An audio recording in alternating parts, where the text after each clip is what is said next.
applies to some sort of version of this Gödel's ontological proof of the existence of God. I mean, I won't go into all the other stuff I was looking into just before. Maybe I'll include it later. But here, I was really interested in how. So I guess when I was looking on Wikipedia, there was Axiom 1 and Axiom 2, and how those two axioms implied what's called Theorem 1 in this ontological proof. Okay, so what Axiom 1 is, so if I can just sort of unwrap the notation, it's saying that, well, algebraically it's saying that the negation of a sort of a statement, or in this case a property, can be taken out of this P thing. And so what the P does is it asserts that a property is positive. So if it's not true that a property is positive, then that's equivalent to saying that the negation of the property is positive. Okay, so that's the first axiom. And if something is positive, then not that something is not positive is basically what it's trying to say. Okay, axiom 2 says that if some property is positive, and so this symbol means it's necessary that for all x, phi of x implies psi of x, then psi is also positive. So basically, if you have a positive property and something that satisfies that property, so if everything satisfying that property also satisfies this other property, necessarily, okay. Now I haven't really explained what necessarily means, but maybe that can be done later. Then this other property is also positive, okay. And so the cool thing is where this positive property is meant to be some sort of good thing, which when something possesses all the possible positive properties, it was defined as God in this logical argument, and then they proved that this kind of definition for God actually exists. Okay, so I'm not really too concerned about that kind of stuff. I'm just really interested in the logic. Okay, and then this necessary symbol means this is modal logic. Okay, and so what's proven just from those two axioms is that if a property is positive, then it is possible for the existence of something which exemplifies that property. So for any positive property, it's possible. So another way of saying that is in some possible world, there exists something with that property, with that positive property. Okay. So let's see how that proof works, and then we can talk about the corollary as well. Okay, so what we're assuming, so this is an argument by contradiction, I suppose. We're assuming the assumption, this is an implication, if this then that. We're assuming that phi is a positive property, okay? And then, so I guess there's a bit of German here by accident because the author's probably German. Then, and then we assume the negation of the conclusion, okay? And then show that this leads to a contradiction. And so therefore, one of the assumptions is false, and since we assume this, then it's the other one, okay? So the negation of possibly existing something satisfying for which the property is satisfied. If that the negation of that is that it's impossible to find something. It's not possible that there exists something which satisfies, for which phi is satisfied.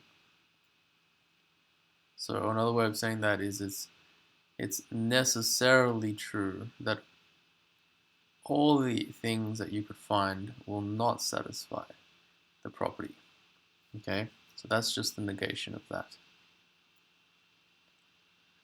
And then from the second thing, this thing here, we deduce this, and it says we get with x falso quodlibet. I don't know how to say that, but it's something like, from falsehood follows anything.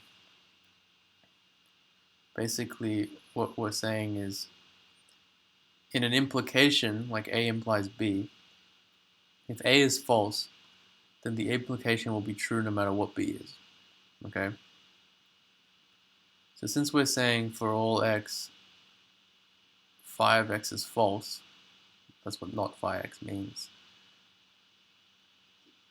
then we're basically putting the phi of x as the A, in A implies B, and then we just put whatever we want as the B.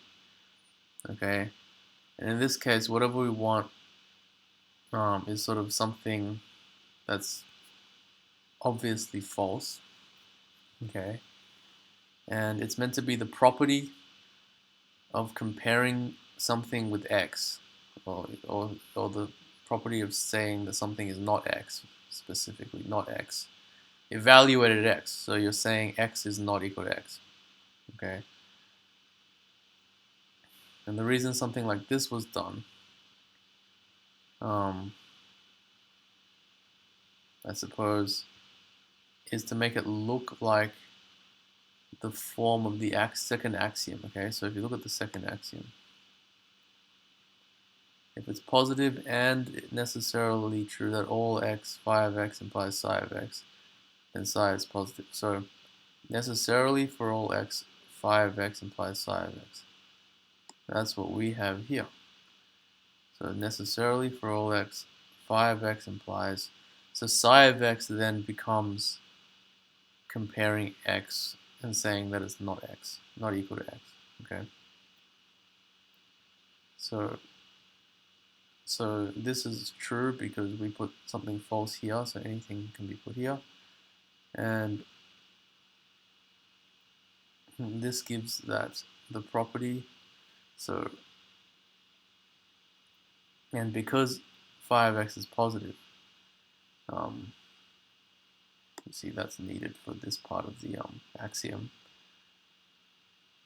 which is 1,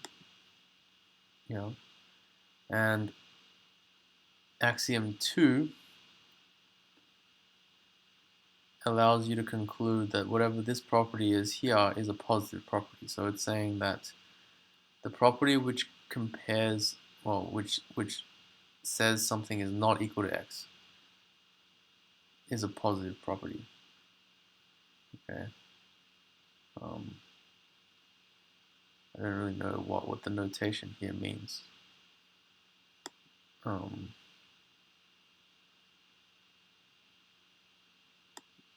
It really should be, there should really not be an x. Well,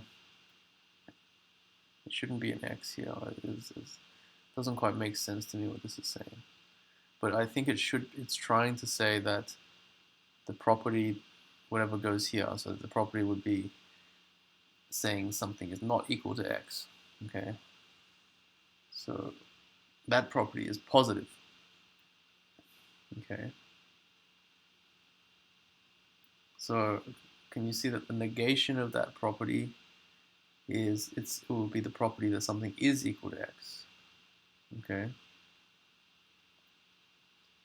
So the negation of that property would be saying something is equal to x. Okay. And basically we try to put that here. Okay, so that's just applying the same principle we did to get this, okay, and then we're claiming that something and its negation are both positive, okay, and that can't be true because something and its negation,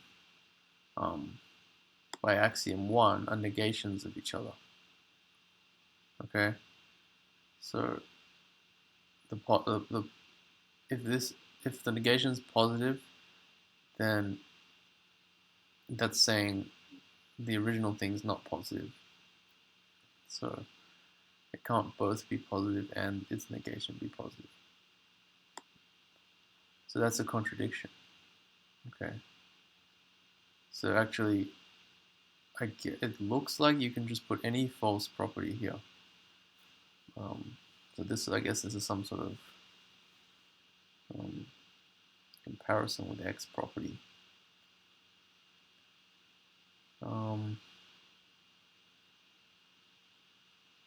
Or is it just saying, or maybe it's saying something even simpler. Maybe you could just say, I don't know, you could just say something that evaluates the false and something evaluates the true. Would you have to have anything dependent on X? It seems like no matter what property you had, since you could put anything here, you could put its negation here. And you would conclude that it and its negation were both positive. Yeah. So that's kind of interesting. So for something about just being positive means there has to exist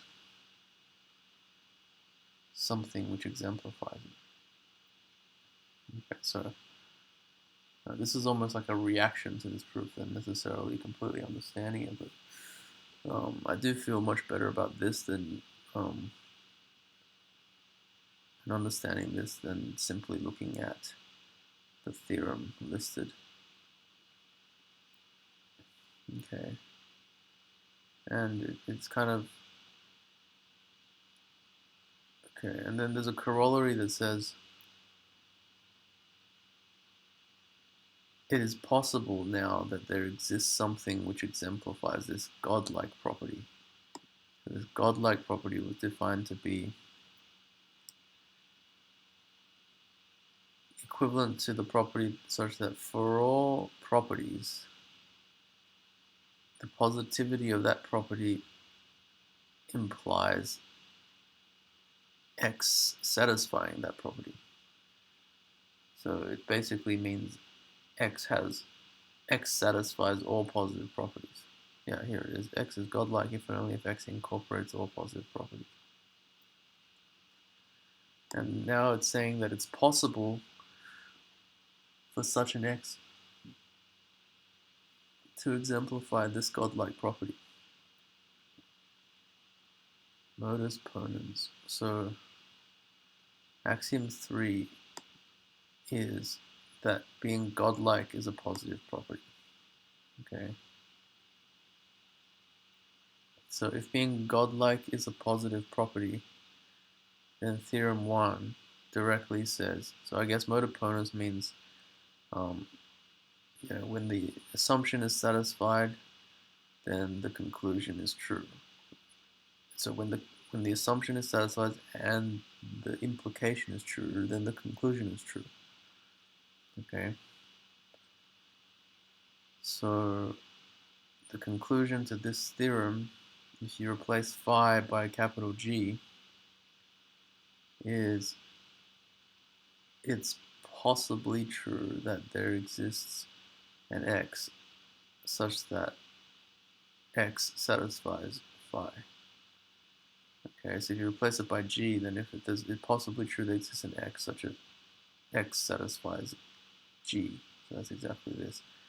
So it's possible, or in some possible world, as the language goes, there is some X that is godlike. Okay. So that was sort of my goal for this particular discussion. And I was kind of lucky to find this. So this was the Elke Brendel slides. It has a good treatment. It looks like it has a lot of the things that I was looking for.